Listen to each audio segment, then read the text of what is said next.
This week potentially marks a critical test of President Biden's domestic agenda. Bipartisan negotiators are heading back to the White House to pitch a roughly $1 trillion infrastructure plan. About half of that figure would be new spending. So far, 11 Senate Republicans and 10 Democrats are backing a plan which would fund roads, bridges, and broadband.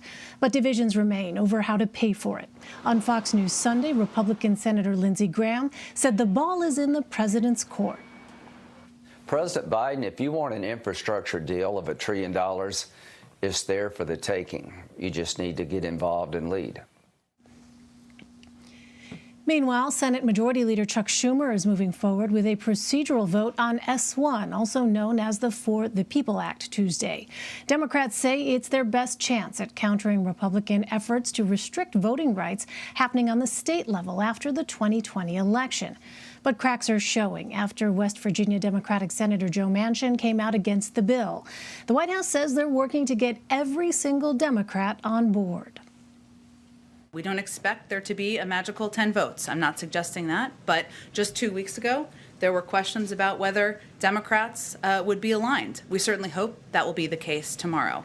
It's important to remember that this has been a 60-year battle to make voting more accessible, more available to Americans across the country. And our effort, the president's effort to continue that fight doesn't stop tomorrow at all. This will be a fight of his presidency. And Monday is Child Tax Credit Awareness Day. In July, some 36 million American families will start receiving monthly checks from the IRS. Families are eligible for up to $3,600 per child. Half of that paid out over 6 installments. The rest can be claimed on 2021 tax returns. It's part of the expansion of COVID relief signed into law by President Biden. Vice President Kamala Harris called that aid package a defining moment of her career. The proudest moment that I have experienced in this position was when President Joe Biden signed the American Rescue Plan into law. And I'll tell you why. Because through tax credits and food assistance and housing assistance and health care coverage and direct checks, the American Rescue Plan, and here's the drum roll, the American Rescue Plan will lift half of America's children out of poverty. The White House wants to extend the monthly payments for 5 more years under the president's American Families Plan. For more, let's bring in Nikole Killion, Tara Palmeri, and Eli Stokols. Nikole is a CBS News congressional correspondent. Tara is a co-author of Politico Playbook, and Eli is a White House reporter for the Los Angeles Times. Welcome to you all. Eli, let me start with you. When it comes to paying for the bipartisan bill, what are the sticking points? What aren't the sticking points, Elaine? I mean, they still have not come up with any agreement or overlap between Republicans and Democrats in the White House in terms of things they can agree on paying for. I guess they're at about the $500 billion mark in terms of the amount of new spending. But coming up with ways to pay for that, they're still at a standstill. You still have Republicans talking about user fees and a gas tax, and the White House is adamant in going out and saying that's off the table. We're not allowing people's costs of living to go up. And so, you know, this is the biggest sticking point. Before you can debate what's in the bill and what money is going where, it's where's the money coming from. And as much as there may be some group of moderate senators who are open to coming up with sort of a consensus scaled down infrastructure package and supporting it, there's still no real agreement on the pay-fors. And so that's going to be the focus of the meetings this week when the White House, when the president sits down with a few of the senators involved in these talks. But you know, Jen Psaki said today his patience is not unlimited, that he's not talking about a matter of weeks, maybe 1 or 2 weeks tops, if you read between the lines, on whether or not this is going to actually, this train's going to leave the station. And so I think that's what we're going to find out this week is there anything that they can agree to in terms of a spending mechanism for an infrastructure package? And that question will probably determine whether or not there is one. So, Nikole, if President Biden were to endorse a scaled-back infrastructure package, is it clear he could get progressive support?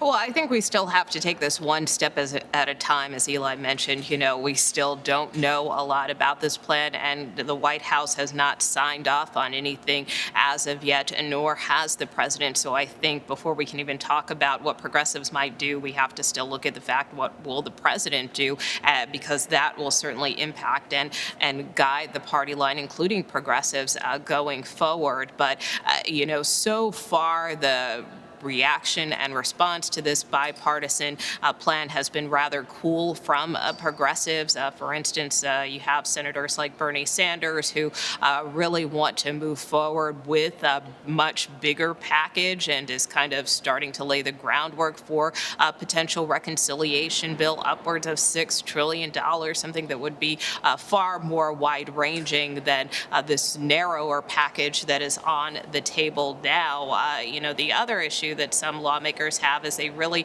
want to see more climate commitments in a package that you know, they feel that they would support. Right now, they don't feel that there are enough provisions there as far as endorsing you know, that side of the equation. So that is something else too that we have heard from, you know, folks like Senator Ed Markey, Senator Merkley, and others, even on the House side as well, that they feel that thus far this bipartisan negotiation hasn't really produced a lot of commitments. It doesn't go big enough when it comes to issues of climate. So that is another dynamic to watch going forward as well. All right, well, let's turn to voting rights. Tara, a new Monmouth University poll shows the majority of Americans support making it easier for people to vote early. At the same time, most people also support requiring photo ID in order to cast a ballot. Well, Tuesday, the Senate will vote on whether to begin debating the For the People Act. Here's what Minority Leader Mitch McConnell said about it Monday.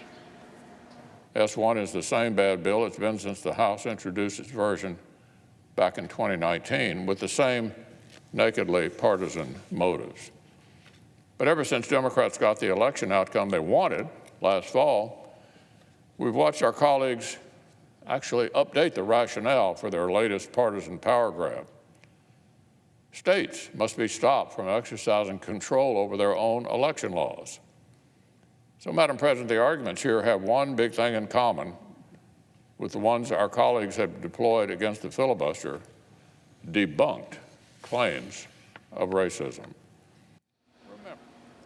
So, Tara, the For the People Act does not appear to have enough support to go forward, so why go through with this procedural vote? I think that Chuck Schumer is trying to get his members on the record on this bill.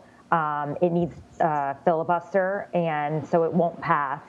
But it's a pressure tactic. Joe Manchin has said he will not vote for the bill in the form that it's in. He suggested revisions that were supported by Stacey Abrams. But at the end of the day, we're still voting on the bill that was crafted years ago, even before the 2020 election, where a lot of new issues came up. And the truth is that even though Joe Manchin will likely vote against this bill, he's not the only one. They may not get that many, they may get a lot of Democrats not voting in favor of this bill. A lot of people say that it is a flawed bill written by staffers and not experts, and that it could be more effective even for Democrats. So we shall see. Also to look out for is whether Vice President Kamala Harris, who was put in charge of voting rights, ends up actually whipping for the bill, or does she stay out of it because she knows it's a loser? So we'll see what happens. So, Nikole, let's talk about Joe Manchin. He released this counter proposal on voting rights. So what is the status of that? What are you hearing? Well, you know, it is getting support from a number of Democrats, including most recently today from former President Obama, who led a call with his former Attorney General Eric Holder, who has been very engaged in issues around voting rights and redistricting. And so he acknowledged while it doesn't have everything that he would like in it, he can live with some of these, compromise elements. Of course, the senator does support some of the provisions, like expanding early voting, the portions of the bill banning gerrymandering, making Election Day a public holiday. But one area of compromise that's a little different is that he does support voter ID. So that is one element that is different from the original bill. But again, you have folks now like former President Obama, Stacey Abrams, who have endorsed some of these changes. So that being said, the hope is that Democrats can act on a united front with respect to this bill, even when it comes up for this procedural vote tomorrow, even if ultimately it fails. Well, Eli, on another topic, the White House is considering ending a Trump-era public health order known as Title 42. It allowed border officials to turn away migrants to prevent the spread of COVID-19 in holding facilities. When might it be lifted, and how might that impact the flow of migrants? They're talking about lifting it at some point in July, perhaps at the end of the month of July. And this is a White House that has disappointed some progressives and immigration activists by sticking with some of the Trump administration policies on immigration, being fairly conservative about numbers at the border as they have risen, and not wanting to just make swift changes, I think, sensitive to the politics of this and to the amount of noise that could have been generated perhaps by conservative media had the administration moved very quickly and undid a bunch of Trump administration policies. Progressives have been disappointed that they have kept these policies in place. And now we're going to be roughly 6 months into the administration next month when it sounds like they are going to lift that pandemic-related measure, Title 42. And again, that sort of makes sense given that the president's focus had been to get the pandemic under control. At this point, July 4th, that's going to be a touchstone, a marker for this White House to say, look where we are. And so it makes sense that as they sort of reach those milestones on COVID, that they might begin to finally relax these immigration policies that are also pandemic related.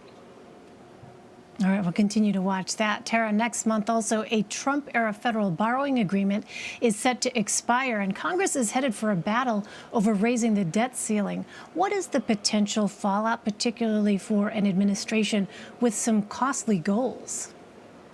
Right. This isn't the best time to be having a debt ceiling conversation when you're trying to pass a $3 trillion infrastructure plan. But it does expire. That's a fact. July 31st or August 1st, I believe. The timing is not great. It's around recess when the House and Senate are out of session. A lot of people just want to get this off their plate so they can go on with their vacations. But at the same time, a lot of Democrats think that Republicans will be, I guess, hesitant to really kick up dirt on this, thinking that it could really roil the markets, it could cause a lot of problems, and that we don't want to go into a debt default right now, right after COVID and what the country has been through in the past year. All right, finally, Eli, because it's never too early to talk about 2024. Over the weekend, a straw poll of potential 2024 presidential candidates showed Florida's Republican Governor Ron DeSantis with a narrow lead of 74% support over former President Trump at 71%. The poll was conducted at the Western Conservative Summit in Denver. Eli, how much should we really take away from this at this point? I don't think you can take too much away from it at this point, given where we are on the calendar. But that's pretty significant that the only person, even in the stratosphere with Donald Trump, is Ron DeSantis. And he's actually above the former president in the 70s. Next closest person, as you see, Ted Cruz, just 42% approval rating. So that is a pretty striking number. And it does tell you that at least in this early phase, we don't know that Ron DeSantis is going to run for president. But certainly given that he's running the state of Florida and basically doing bill signings on Fox News, it does tell you that he's pretty interested in cultivating that national following. The poll would suggest that he's been pretty successful at doing that and kind of running under the banner of Trumpism, but from sort of a practical perch there in the state capitol in Tallahassee. So, we are a long way out from that cycle. There's obviously a big question about whether the former president decides to run or not. The advisors that I talked to still put those odds at under 50% that the former president decides to run a third time. But until we know that for sure unlikely to see too many of these folks really launching full campaigns. We're just too early to see that. But it does tell you that the spade work that Ron DeSantis has been doing, mostly via conservative media, seems to be paying off. All right, 1,200 plus days and counting until Election Day 2024. We are keeping track here on Red and Blue. Nikole Killion, Palmeri, and Eli Stokols. It's good to have you all. Thank you very much.